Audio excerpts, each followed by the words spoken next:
Mr. Utterson did not hesitate. He rose and found his hat and coat. He saw with wonder the look of relief that at once showed itself upon Poole's face, and noticed that the wine was still untasted when he set down the glass. It was a wild, cold night, with a pale moon and thin clouds flying across the sky. The wind made talking difficult, and seemed to have swept the streets bare of people. Mr. Utterson thought that never before had he seen that part of London so empty of passers-by. The square, when they got there, was full of wind and dust, and the thin trees in the garden were bent over towards the ground.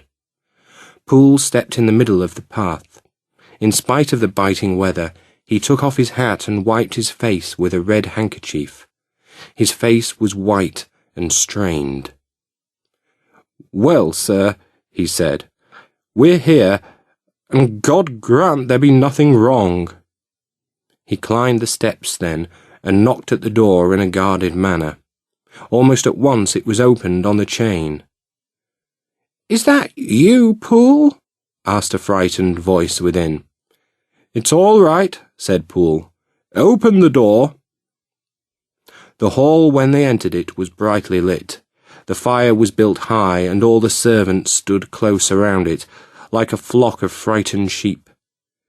At sight of Mr. Utterson, the housemaid burst into tears of joy, no doubt, and the cook, crying out, "Bless God, it's Mr. Utterson," ran forward as if to take him in her arms.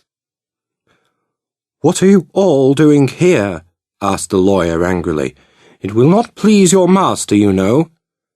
"They're all afraid," said Poole. A silence followed these words.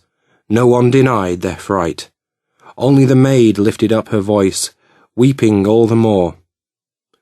"Hold your tongue," Poole said to her, and turned towards the boy who cleaned the knives. "You," he ordered, "hand me a candle, and we'll see if we can get something done. Right. Now, Mr. Utterson, sir, will you please to follow me?"